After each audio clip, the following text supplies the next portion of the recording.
And now it's Deborah Kobet Live and the Little Italy podcast. Hi, everybody. Thank you so much for joining me today on Deborah Cobalt Live and the Little Italy podcast.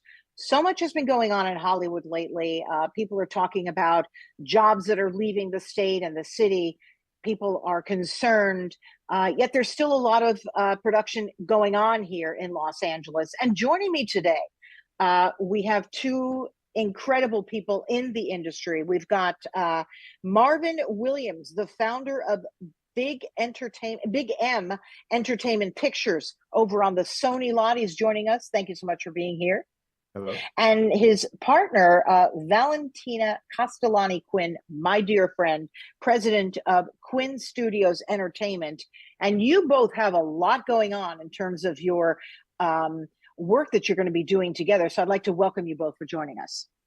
Well, thank you, Deborah. It's so lovely to be here, and thank you, Marvin. Definitely, it's an exciting time for us. We joined this partnership together in November 2024, and we're very excited. I will let Marvin lead because it's the first time on the show, and I think he has something to say here. Yeah, thank you. Go ahead. But yeah, Marvin, what I wanted to ask you is just very briefly tell our audience about you, what you do, and then let's get a little bit into the collaboration that you're both are embarking on. Well, thank you. And first of all, I want to say thank you to both of you, for you, Deborah, and of course of you, Valentina, as well.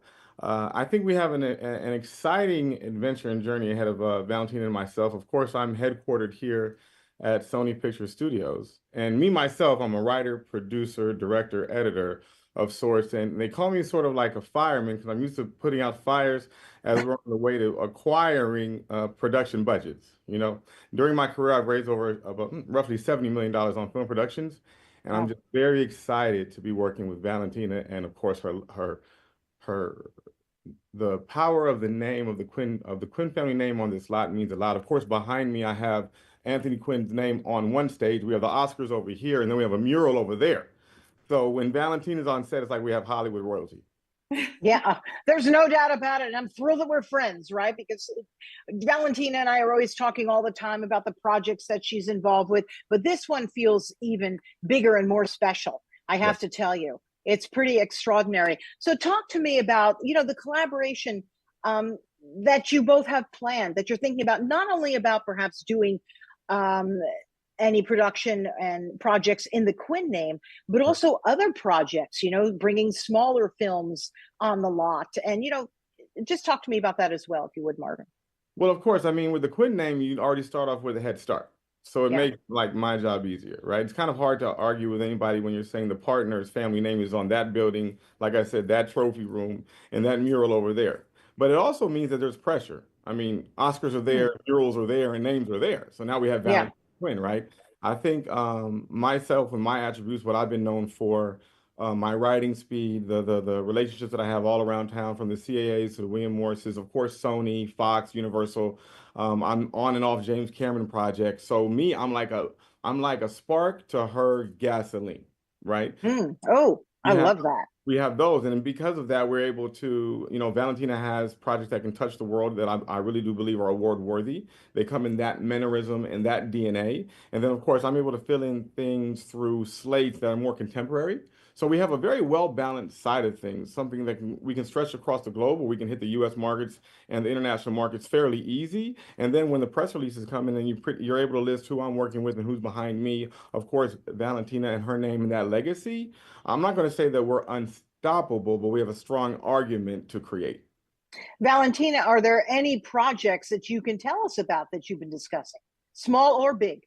Yeah, well, first of all, in fact, small and big. I think, the entertainment is changing a lot, especially recently in this last year. And then the fire, the thing, added up a lot into what's produced, especially in Los Angeles. And I think one of the new aspects is how much the studios are interacting with smaller production or independent production to cooperate together. And in that sense, I think that is our focus, to have, some big features, and Marvin presented in the portfolio a few great projects, and we will talk about it. And on my side, I'm always very international, and we are in pre-production with a documentary on Anthony Quinn with Cinecittà, and of course we are in the process of involving Sony Pictures Studio because it pertains the rights of the films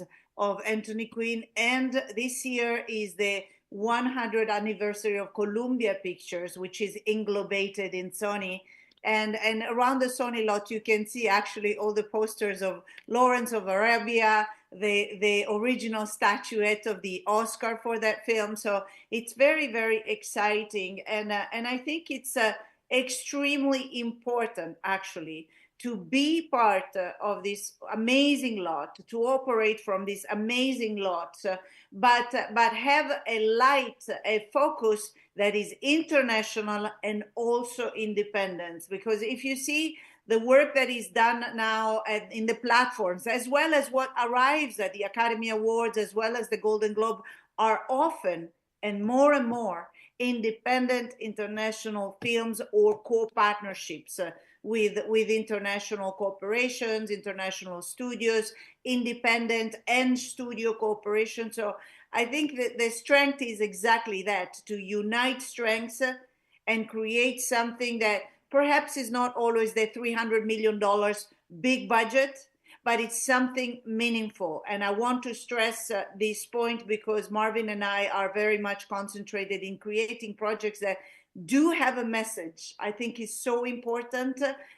We live in a moment where our youth is often lost, and where everything is offered in every sense. And in here, among the creativity, I think it's a moment where people and the international society is starving for meaning, for answers, and for hope. Marvin, would you Yeah. care to add to that, please?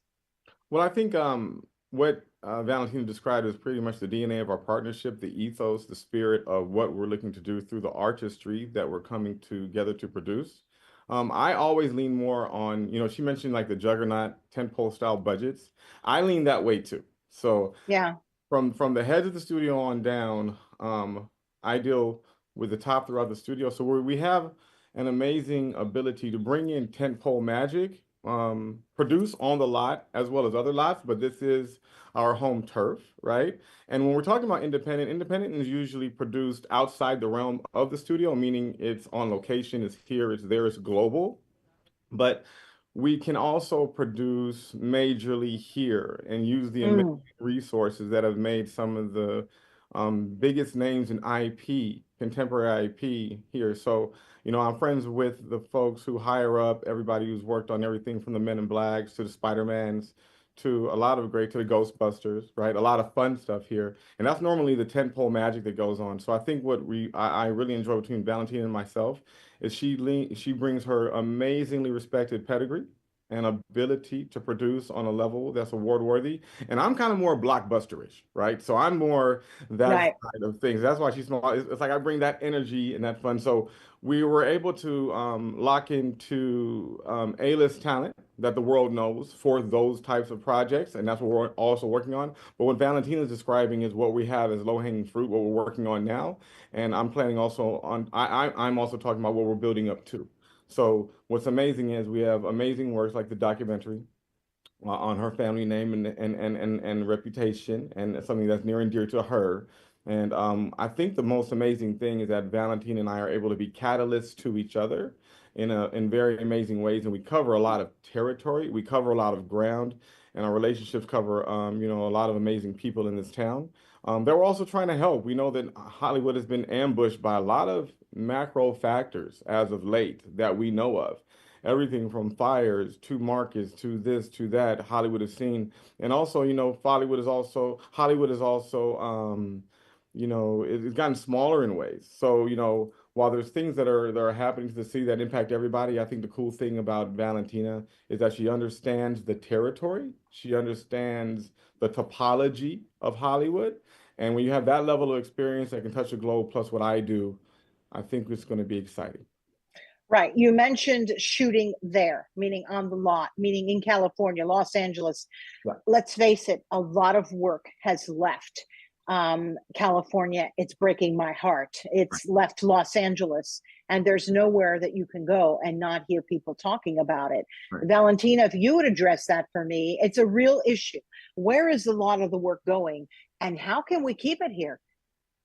Well, definitely there is a big reflection that needs to take place in terms of the tax reductions, and California being up to speed with that. Because if you look at from New Jersey to Georgia to Ohio, the Midwest, so many places offer amazing conditions to shoot. And obviously, the New Mexico as well, they're developing their own independent industry. So I think it is a very important moment now to try to reestablish this industry and shooting and filming in here. I loved Adrian Brody message to say, stay in Hollywood, stay in Los Angeles, keep on filming in here. This city is still brilliant, and it is. It's a city of angels in many senses. It's a city that has tremendous talent. The amount of artists in this city, between writers, directors, producers, actors, and on is infinite. So it would be a pity to let it go. I think it's very important in that sense to create more and more synergy between what is considered the independent productions and the studios to make it survive, together with a good, appropriate plan of tax reduction.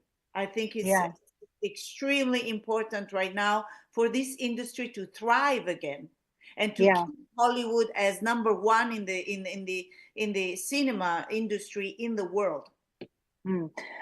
I spoke to, someone who's a very well-known director, writer, and she said to me, I walk down the streets and it's just a collection of creative people. It remains a collection of creative people, whether it's the cafes, restaurants, and the costs have gotten a little out of hand, as we know, for people to live here. So I think collectively we need to work together and just come up with a plan. I'm not sure what that plan is, but I know that the companies such as Sony are very committed to keeping the filming here. And I think that's why it's great that you have a collaboration on the lot to make work here. I really do. You wanted to address that, Valentina? Yes, I also want to mention the fact that to help this, actually, we are planning this beautiful event inside Sony lot, and that is even to open a bit the studios to show the people what is possible inside, what we can do together, in terms of filming, writing, projecting together, and showing that these studios are there and are available. And there are tremendous containers of creativity. When you say you're opening up, are you talking about an event that you're going to be having upcoming? Yes. Can you tell us about that? It's still in the making, so I don't want to say more than it's already planned. But besides the date that needs to be confirmed, hopefully the end of June.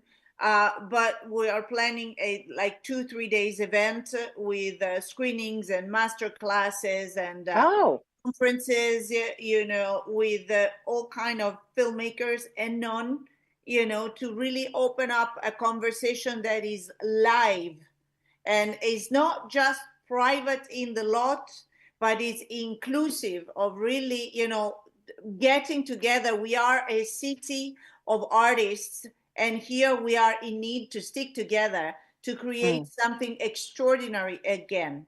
So that's a bit of the message behind it. And of course, we cannot forget the fire. I know that a lot of people are so, exhausted by the whole experience, but this is an experience that is affecting all of us. It does need still help for many of us in terms of productions, that there is sets that have been fully destroyed. So many production company lost entire sets that were in locations and stuff, equipment, so there is the need to get together to support the fire release, but at the same time also to understand the importance of this container, because because of the money situation, these studios became a little bit remote to the people, to the entertainment, like that you cannot even get close to the studio lots and shooting with them, but it's not actually true. And I think that we are here to prove it, and we are here to make it happen, I think. Marvin, talk to me a little bit about AI and production and filmmaking, because, you know, the way films were made, right? Everything from editing and splicing back in the day to, you know, modern day, like how is all that changing the equation, and how will it change the equation with films that you're doing, such as working with any of the projects with Anthony Quinn? Could you talk about that? Well, it's funny because I just completed a course on generative AI at MIT. So there was a lot of discussion in terms of cross-pollinating, and then, you know, you have two polar opposites too. You on one side, AI is there to create great efficiencies, right? And it oversteps creativity. And then on one side, you have people who want to show their creativity, right? So you have things that are kind of like they're polar opposites in ways. Now, what we need to do is, and these are discussions that we had definitely through the course working with professors, because I was talking about how I'm coming from this creative industry, right? That is kind of looking at AI like it can be, you know, it can wipe out. And technically, historically, you know, if you look at Jurassic Park and how CGI pretty much wiped out animatronics, right? You had this talent, you know, this craft that all of a sudden made way to the economics and efficiencies of filmmaking that nature. AI can do the same technically, but what we need to do is we need to harness the power of AI to be able to keep up with consumer consumption, harness AI to deal with the efficiencies as studios are looking at costs, and we're looking at money, and we're looking at inflation, right? So there are ways to do it right without just pretty much throwing out the baby with the bathwater. AI is very extremely powerful because it can do things in record time, right? But you have to use it to, and this was pretty much my expose on the whole thing, you have to use it to create projects in record time that can be cost effective and be profitable. With that, everybody wins. If we use it to replace people, then we're going to be upset, right? So keep the people in place, let them 10x, 100x their ability for profitability. And I think we're using AI the right way. If we're using AI to pretty much downsize, then that's another discussion. That's really difficult. I know, you know, I'll walk into a newsroom. This isn't AI, but it's more robotics. And when I worked in a newsroom just, you know, a decade ago, it was filled with people. I mean, so many people, cameramen, this and that. Now I walk in and the camera is robotic, you know, it's just moving. And I think, oh my gosh, there's nobody there but the people reading the news. Well, people, and not to cut off, but people forget that Hollywood is a very big like R&D hub. It's throwing money in this, creating this, tinkering that. There's a bunch of big kids just tinkering on brand new products. And unfortunately, they tinker people right out the room. Hollywood is the same if you look at music studios. Music studios used to have, like, you know, all these acts, the musicians, this and the other. Now, you know, you walk in and you have huge boards. I was in one studio, I think East West, where Michael Jackson finished Thriller, right? And they mastered Thriller. And then you had the boards that he used, and they're huge. They're like the size of two cars. But now what you see is engineers on a laptop. So what you're saying is akin to, unfortunately, where the music business and also the film business are going. We get skeleton crews, we get smaller. Look at the size of the cameras. I talked to DPs who say the cameras were the size of people, and they took 3 to 4 people to lug them around. Now we have DSLRs. So technology is also something that we have to discuss, and it does lower the amount of human resource capital that we need. Like, as you mentioned, like when you walk in places and now they're robotics. Yeah, Valentina, I could see that you're nodding here. What would you like to add to that? You know, because wait, may I just say, you're someone, the films that you do, they're always from the heart. And to me, I feel them pen to paper, a human touch, right? I mean, I don't want that taken away because AI has gotten in the way. You know what I mean? Would it? Very much so. And I don't think it's going to go away, because in the end, we go to the movies to dream, to reinvent ourselves, to reflect, to hope, to wish. So if you think that you know already the answer, you know, that can only happen when the human personality, soul, and wording is involved. and say that anyway, I think it's a moment that calls for a lot of awareness of how to manage and to mix these two media, these two tools. One is the human being, and one is the artificial intelligence. Said that we need artificial intelligence because definitely, the cost of many movies with artificial intelligence is cut in 1/3. Yeah. Compared to building some of the enormous sets of the past. So we do need it. We just have to figure it out together how to use it properly without cutting up the human essence, basically. And I'll add one thing. The truth is, when you look at things like Star Wars, back in the day when you had the scenes with 1,000 extras, let's say stormtroopers, right? Right. No extras, there's 2,000 people CG, right? So, the studios are always going to look at the cost effectiveness. They're going to look at trying to feed the consumer demand. And we have to work, like Valentina and myself and creatives, executives who get it, try to find the in-between. There are silver linings in it all, but you got to be careful because sometimes one side will overpower the other, and wipe out the other. So I think that's one cool thing I think about Valentina and myself. We come from definitely both sides. I'm definitely more tech rooted and take advantage of things in that lane. And Valentina definitely comes from the heart and the spirit of filmmaking, as we know filmmaking today. So I think it's pretty much a collaboration. I mean, let's talk about what's happened in LA recently. Valentina lost her home. Yet it seemed like the next week, Valentina was out there working. It was pretty amazing to me. I mean, you barely even had your own shirt on your back, and you were out there working. That says a lot about your dedication to what you love. And I think, go ahead, please. Yeah, I think a lot of people, because the news come and goes. So the first 3 days are fresh, and then we don't want to see the fire again. And oh my God, I do understand because it's pretty ugly. But the fact is that this town is being decimated by the fire. I mean, Palisades doesn't exist anymore, as well as half of Sunset Boulevard. PCH is gone. Half of Malibu is gone, and a lot of people involved. I think there is 92,000 people without a home nowadays, looking for a home or new stability because of this fire. So it did change the structure of the city, and right now there are a lot of questions that needs to be answered while the rebels are all still there. So people think, okay, well, I mean, now it's 3 months, they cleaned up everything is back to work. No. I mean, PCH is closed, all the rebels are there, Palisades is closed, Sunset is closed partially, and here we are trying and thriving to keep on moving. So it's been a tremendous effort. I'll say it.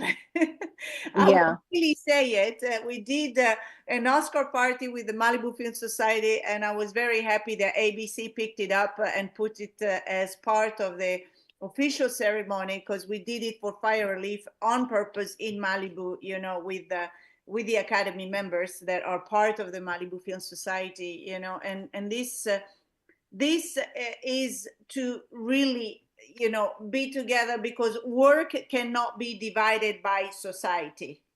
And this is very, very important to understand if we want Los Angeles, Hollywood to regrow from the ashes as a phoenix, so we have to be here. We have to stick in here. We can't just all go, oh, okay, no, this is too old. This is too burned up. That's it. Screw it. No. I love that. We're a resilient city, Valentina and Marvin. We will rebuild. We will rebuild. Yes, Deborah. There is a beautiful phrase in Italian that says, "La bellezza salverà il mondo." It says, beauty will save the world. In every senses, beauty in terms of within and without is what inspires us. Beauty of a message, of a concept, artistic beauty, and it does. And here we are making films, and we have to understand that we do have this responsibility to carry on, just like after World War II. It was the films of Rossellini, of Visconti, of De Sica, as well as the American Hollywood films that did save the world, because they brought and instilled back a dream, a hope that things could get better and could go back at the stage of dreaming and creating rather than just fighting. That is so beautifully said. I could almost end right here, but I have one or two more questions. That was really beautifully said, I have to say. Wow. I almost lost myself right there. It was just amazing. You are on your way shortly to the Cannes Film Festival, which I think is fantastic, because I remember when the Oscars were here in Los Angeles, people were like, oh my gosh, should we do it? Absolutely, we should do it. People need to get to work. People need to be positive, figure out a way and rise from the ashes, as you say. And now so many people are going over to the Cannes Film Festival. Would you talk to us very briefly about that? And then Marvin, I have a question for you as well once we're finished with that. Go ahead. Absolutely. I'm always a part of the Cannes Film Festival as an industry producer, but also I'm one of the executive producer of the Better World Fund, which has a 3 days forum at Carlton Hotel every year. This year is going to be from the 19th of May to the 21st. And it's a beautiful 3 days between a gala to support a foundation, master classes of entertainment, screenings of films, but also diplomacy in terms of humanity and social matters and social impact projects. So that keeps me very busy. And I think it is a particularly important year, in fact, for any American producer to be there and to kind of bring the energy of Los Angeles, of Hollywood, of the American industry in Cannes. Cannes is thriving. It's still the biggest market, although Toronto Film Festival now is officially the new market, but Cannes remains the biggest market for film entertainment, and it's important to be part of it. Marvin, you spoke so highly, of course, of Valentina's pedigree, but you certainly have one yourself. And you've worked with some of the greatest masters in music and in film. You mentioned Michael Jackson. Can you tell us a little bit about some of the folks? In other words, name drop a little bit, some of the folks that you've worked with. Because, people find that so exciting, some of the folks that you've literally been in the room with. Would you? I've been fortunate to work with everyone, and thank you for that. Howie DeRoe, Backstreet Boys, I think Magic Johnson, Christina Milian, I think Neo, the Jacksons, Dionne Warwick, the Whitney Houston family. I've written on the Marvin Gaye project, the B.B. King project, Jungle Book, the animation version. And I think the coolest thing is I've attracted some of the biggest producers, in the business, ranging from the Steve Tisches, the Mark Canton, the Cod family does the Halloween IP. We have Davis Entertainment. They're everything from the Blacklist to Predator, things of that nature. Of course, the friends here at Sony, Fox, and a few more, but I think that's good for now. Yeah, it's been a while since I've been on the lot. I want to come back and visit with you both there. I still love visiting the studio lots. From the first time that I moved here, it was a very different place and different time. It was in the 90s when we came here. I was out of school and everything was very different, right? You'd be on the lot on the little golf cart, and all of a sudden it's like, oh, there's Valerie Bertinelli. She's shooting and running out for coffee. And it was a very different time. And to me, that's always the most exciting time. And I really do I hope that we will continue that at the studios, because you can't really replicate that anywhere. It's just nowhere. I do hope that that's the case. And I believe the two of you are working hard to make sure that that happens, keeping production here, investing in new production. I think it's just exciting. Any parting words that you'd like to both say before I let you go? I forgot one partnership from the Nick Cannon to the Kevin Hart team over there, right? We've attracted guys like Dwayne Martin, who's, the industry juggernaut and brokering deals between Denzel to Jada Pinkett, who I might have to sit down with very shortly. You are invited any day of the week to the lot, so you know that. Yeah. As we continue this ongoing story, and I think the cool thing is that, the Valentina and I think possess the love for the business and a little bit of magic to touch the world. And I'm in 1,000% support of what she wants to do. She's in support of me. So it's a total blessed and awesome situation. And thank you as well for shedding your light on the situation. Absolutely. I believe this will be a big success, and I want it to be. I really do. Not only are you friends, but I want this for our city and our town, and it's going to happen. This collaboration is very special. Valentina, parting words from you. I'm just very excited, Deborah. I mean, this is new, and to be successful in a good time, it's easy, so way we're troopers. Marvin and I are survivor in many senses, in the good sense, of having started very young and make it, and trying to make it, and be always entrenched with creativity. So I think this is an opportunity and a great test to be taken, to succeed and to create something new. Beautiful. I so appreciate you both coming on and sharing your thoughts about, the future of Hollywood, about your collaboration, about upcoming projects, about the struggles that Hollywood has had, and also, from the fires, which have been devastating. I mean, it's my neighbor too. And, we just have to work together. And I believe people are, to bringing us back stronger, we hope. Right. So thank you both very, very, very much. Please, you can find my show with Valentina and Marvin on YouTube, on Facebook, and then we transferred over into an audio podcast on iHeartRadio and just about anywhere else that you get your podcast. Please look us up, Deborah Kobelt Live, and the Little Italy podcast as well. And please look up our guests as well. Reach out to them on social media. I'm sure that they'll answer. If you have any project ideas, that's great too. So thank you very much for joining us, everybody. And please tell your friends about our show as well. Bye-bye. Thank you, Deborah. Thank you, Deborah. Bye-bye.